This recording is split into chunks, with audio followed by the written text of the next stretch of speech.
For 20 years, he was the face of television's most loved Western hero. But off-screen, James Arness wasn't always the calm, noble man fans saw on TV.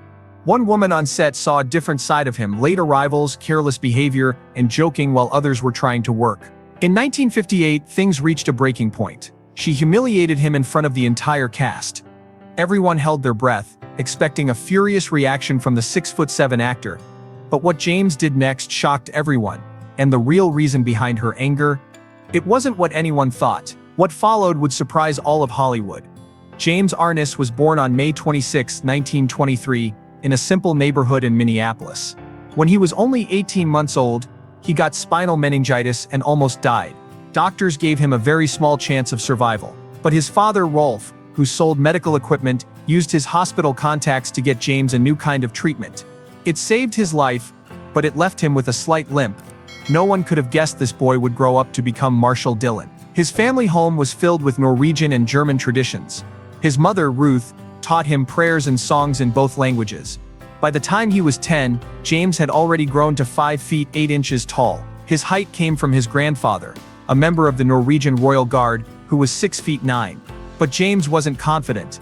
His mother once wrote that James was painfully shy and couldn't imagine him ever working with people. School was hard for James. His yearbook called him least likely to succeed in communication. One teacher said he turned in the same book report on Treasure Island for 3 years straight.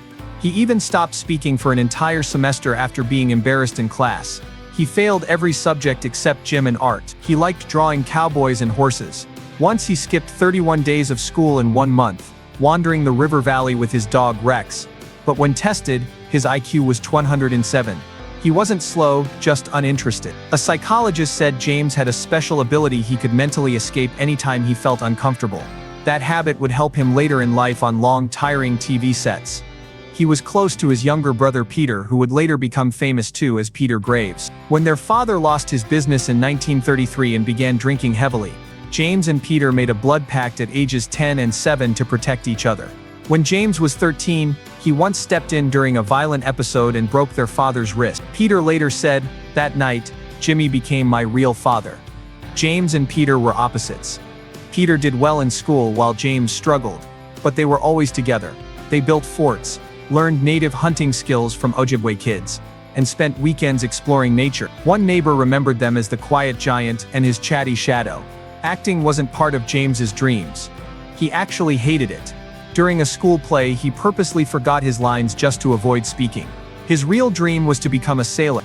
Inspired by his grandfather and a book called 2 Years Before the Mast, which he read 7 times, he turned his bedroom into a sailor's room and checked a barometer every morning at 6:15 a.m. At 16, he even hitchhiked over 160 miles to Duluth to sneak onto a ship using fake paper. He worked as a deckhand for 3 days before being caught. In his journal, he wrote that the lakes felt like a prison. He needed the ocean. His yearbook quote, "To never be stuck in one place, playing one role for more than a year." He didn't know yet that he'd play one role for 20. By 1943, James had reached 6 feet 7 inches. He wanted to be a Navy pilot, but the height limit was 6'2". He was heartbroken. He'd worried that his eyesight might keep him out, not his height. That height, which had always felt like a curse, would later become the thing that made him stand out in Hollywood. He tried college but didn't stick with it.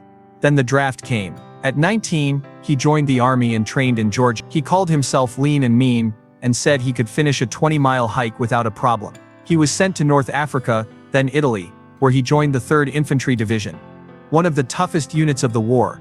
On January 22, 1944, James was part of the attack on Anz. His sergeant gave him TNT and told him to go first. If the water was too deep, they'd know when he disappeared. James walked into the sea with explosives in hand. It only reached his waist. He made it to shore, but the worst was still ahead. 10 days later, during a nighttime patrol, James walked 40 feet ahead of his team. He heard German voices, and then machine gun fire. Bullets tore into his leg. He dove for cover behind grapevines. A grenade exploded nearby and threw him to the ground. A medic poured sulfur on his wounds and gave him morphine. His injury was labeled a $1 million wound, bad enough to send him home. Back in the US, he needed several surgeries, and doctors nearly amputated his leg. He was finally discharged in 1945 with a Bronze Star, a Purple Heart, and other medals. His brother Peter visited and said James should try radio, thanks to his deep voice. James didn't laugh. He liked the idea. He sent an audition tape, recorded on army equipment, to a local station. They hired him right away for $40 a week to read the farm report. The only problem, he knew nothing about farming. He mispronounced agriculture 17 times in one show. After 3 months, he was let go. But it sparked something. Later that year, he and a childhood friend had just $27 between them. They hitchhiked 1,900 miles to Hollywood. It took 19 days, 14 different rides, and even a night in a cattle truck. James, still limping from the war, slept on hay. They found a cheap hotel for $8 a week. Nobody wanted him. One casting director said he was too tall and too ugly. But one day, they snuck onto a movie set pretending to be electricians. James didn't get kicked out. Instead, he was hired as a stand-in for John Wayne. His first Hollywood paycheck. In 1947, he used the GI Bill to take acting classes, but it didn't go well. In one performance, he forgot most of his lines. Still, a talent agent named Leon Lance saw something in him. Lance told him he was bad but real. He agreed to represent James if he trained hard. James carried buckets of water while reciting Shakespeare to build strength and memory. Soon after, MGM called him for a screen test. But when he got his first paycheck, it had his real name, James Arness. At the bank, the teller misread it and wouldn't cash it. As he argued, a casting director overheard him. She suggested he drop the U in his name. That night at a hotel lobby desk, he scratched it out. And that's how James Arness became James Arness. His first film, The Farmer's Daughter, had just 4 lines for him. He kept messing them up, but Loretta Young, the lead actress, helped him stay on the set. He thought it would be his last role, until he got a letter. It came from a 72-year-old woman in Kansas who said he reminded her of her late husband. She believed he had goodness in him. She included $5 and told him to buy a hot meal. James kept that letter in his wallet for 42 years. He later said that before that letter, he was pretending to be an actor. After it, he became one. In 1951, he played a silent alien in The Thing from Another World. He wore heavy makeup and didn't say a word. Years later, he said he loved that role because it got him noticed. His height was finally useful. He still faced rejections, often seen as too tall or just background. But after The Thing, things started to change. John Wayne saw James in a play and brought him into his circle. Between 1952 and 1955, James acted in 4 Wayne films. The friendship changed his life. When a new TV show needed a lead cowboy, John Wayne filmed the intro himself and pushed for Arness to be cast. That show was Gunsmoke, and it made James Arness a legend. But behind the calm face of Marshall Dillon was a man with a long, painful journey. A man who never planned to act, but who became one of the most unforgettable stars in TV history. James Arness didn't start out as a star. In 1950, he played Deputy Sheriff Bud Titus in The Lone Ranger. It was a small role, but it gave audiences a first glimpse of the kind of lawman he'd become famous for. Unlike many westerns that were made for kids, Arness was drawn to serious adult stories. That's why Gunsmoke suited him. It wasn't just gunfights and cowboys, it had real drama. His path to success wasn't easy. He had war injuries, got rejected from roles, stayed in cheap hotels, and failed more times than most would tolerate. But each low point taught him something. When he was wounded and recovering in the hospital, someone noticed his voice and gave him a radio job. When he was hitching a ride in a cattle truck, he landed a stand-in role. A failed screen test eventually got him a contract, and one fan's letter with $5 inside inspired him to keep going. In the early 1950s, Arness was just a very tall man, 6'7", trying to survive in Hollywood. Then Gunsmoke came along. The role of Matt Dillon would define him. But he wasn't confident about it. In fact, he wanted to quit.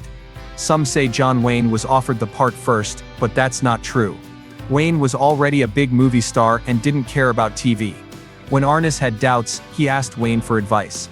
He hoped Wayne would help him back out, but Wayne told him to stick with it, and even recorded a video introducing the first episode. That helped Gunsmoke get noticed, and it gave Arness the courage to stay. Still, just before filming, he got nervous and wanted to walk away. That's when a CBS executive stepped in. He told Arness, "You don't know me, but you're about to do something very unprofessional." That hit him hard. Arness realized his name was on the line. After a long talk, he agreed to go through with it. That decision changed everything. When Gunsmoke aired in 1955, it stood out from the rest. It was serious, gritty, and real. The town of Dodge City looked lived in. The characters weren't perfect. The violence wasn't fake. And Arness brought a quiet strength to Matt Dillon that people hadn't seen before. Viewers connected with him. The show quickly rose in the rating. By the end of its first season, Arness had gone from being a background actor to a household name. The series lasted 20 years with 35 episodes, making it the longest-running dramatic show of its time. Arness would return to the role again in the 1980s and 1990s for TV movies. He got 3 Emmy nominations in the late 50s. He never won, but he didn't need to. His fans adored him. His calm, tough, and fair version of a lawman became the model for others on TV. But things behind the scenes weren't always smooth. Milburn Stone, who played Doc Adams, didn't like Arness at first. He thought Arness was lazy and didn't take the job seriously. He got angry that Arness would show up late or joke around on set. In 1958, Stone lost his temper. He yelled at Arness in front of everyone, saying he wasn't going to wait around anymore. The room went quiet. No one moved. But Arness didn't argue. He just looked at Stone and said, "You're absolutely right." That moment changed their relationship. Stone was shocked. From that day they got along. Later, Stone called Arness one of his closest friends, describing him as a big, gentle bear. Very few people knew how much pain Arness was hiding. During World War II, when he was just 20, he was hit by machine gun fire at the Battle of Anzio. Because he was tall, he was sent off the landing boat first to check the water's depth. He was waist deep when he got shot. He spent nearly a year in the hospital, and his leg never fully healed. He lived with that pain every day. Filming Gunsmoke was tough. Riding horses and standing on rough ground made his injury worse, but he never complained. The limp you saw on screen wasn't fake, it was real. He earned medals like the Bronze Star and Purple Heart, and later said those awards meant more to him than anything in Hollywood. As time went on, Arness became known for being generous on set. Unlike many stars, he didn't demand the spotlight. He told the writers to give the major storylines to other actors. He only took on 4 or 5 big episodes a year. That allowed the show to stay fresh and gave others a chance to shine. Actor Earl Holliman remembered how Arness would ride into a scene, leave, then return at the end, just in time to take down the bad guy. In 1948, Arness married Virginia Chapman. She had a young son, Craig, and Arness adopted him. They had 2 more kids together, Jenny Lee and Rolf. Virginia tried acting too and even appeared in a few Gunsmoke episodes. Craig became a well-known photographer. Rolf became a surfing champion in 1970. But the marriage didn't last. They separated in 1958 and officially divorced in a surprise move. The court gave Arness full custody of all 3 children, something rare back then. He said Virginia was unstable, and others backed him up. The most serious claim was that Virginia gave alcohol to 12-year-old Jenny, who ended up in the hospital. Years later, tragedy struck. Jenny died from a drug overdose in 1975, just before turning 20. It was ruled a suicide. She had been battling depression for years. Arness was devastated. Then, in 1977, Virginia also died of an overdose. She was only 56.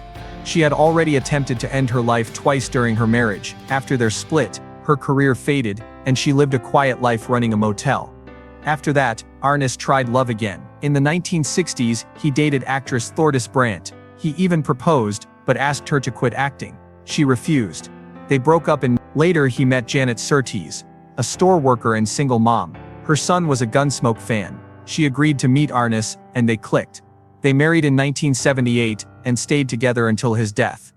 When Gunsmoke ended in 1975, Arness didn't stop working. He starred in How the West Was Won, which became a full series in It didn't do well in the US, but in Europe, fans loved it. Then, in 1981, he took a break from westerns and did McClane's Law, playing a detective. It only lasted 16 episodes, but it showed he could do more than wear a cowboy hat. Eventually, he returned to what fans loved most: Gunsmoke. From 1987 to the mid-90s, he made 5 TV movies as Matt Dillon. In one, he rescued his kidnapped daughter. In another, he got caught in a land war. In the last one, at age 71, he helped a boy find justice. These films were well received and reminded fans why they loved the character. But there was another side to Arness. In 1968, without much publicity, he donated his 1,400-acre ranch in Simi Valley, worth millions, to a Jewish youth camp. He wasn't Jewish. He just admired their work. He also gave his racing boat, Seasmoke, to the Sea Scouts. He had built his life around nature and wanted others to enjoy it too. James Arness was more than a TV cowboy. He was a soldier, a father, a quiet helper, and a man who carried pain without complaint. He became a legend, not just because of what he played on screen, but because of who he really was. James Arness was already a TV legend long before his final years, but from 2000 to 2011, people truly began to understand how much he had given to American television. Even though he stayed out of the spotlight, his name kept shining brighter with time. Back in 1960, he received a star on the Hollywood Walk of Fame at 1751 Vine Street. It was a small piece of sidewalk but a huge honor, marking his place in TV history forever. In 1981, he was added to the Western Performers Hall of Fame, where only the greatest names in Westerns are remembered. In 1989, People magazine ranked him number 6 among the top 25 TV stars of all time.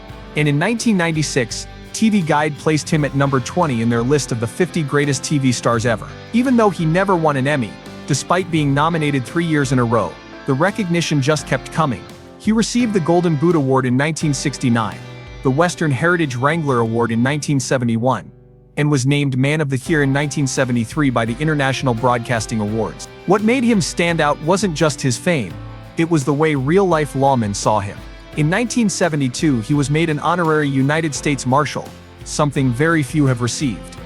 Then in 1986, the Marshal Service gave him badge number 2. The only person who ever got badge number 1 was President Ronald Reagan. That said everything. In 1988, Arness narrated a film called America's Star, which was shown to new U.S. Marshals to teach them the agency's history. He was proud of that badge. Even years later, when his war wounds caused him pain, he still smiled when posing with it for photos. In 1987, he helped organize a big U.S. Marshals event at Anaheim Stadium. But one of the most meaningful moments of his life came on June 20th when he was 82. He was honored at Los Angeles City Hall. The mayor, city council, and even the city attorney came to thank him. They celebrated his 60 years of living in LA and honored him for giving the world 2 decades of Marshal Dillon, the longest-running drama role in TV history. They even made a custom badge just for that day. Arness said it was the most wonderful day of his life. He framed the city's resolution and proudly kept it in his home. That same day, they also honored his service in World War II. In 1944, he had been hit by machine gun fire during the Battle of Anzio. The wounds stayed with him, but he never let them stop him. His body suffered, but his spirit stayed strong. Then quietly and peacefully, James Arness passed away in his sleep on June 3. He was 88 years old. He died at home in Brentwood, Los Angeles, just 15 months after his brother Peter Graves, the star of Mission Impossible, also passed. They had been best friends and the loss of Peter had hit James hard. But when his time came, Arness left the world with grace. Before he died, he wrote a letter for his fans. After his death, the message was posted on his website. In it, he thanked everyone who had followed him through all those years. For Gunsmoke, for The Thing, for how the West was won, and for all the fun he had working in TV and film. He said it had been a wonderful life. He left behind his wife Janet, who he had married in 1978, and his son Rolf, a former world surfing champion. His family held a private memorial. They didn't need a big show. James Arness didn't just act like a hero on screen. He became one in real life. Through pain, fame, and loss, he stayed strong, kind, and true. And to this day, he remains one of the most loved and respected people to ever appear on television.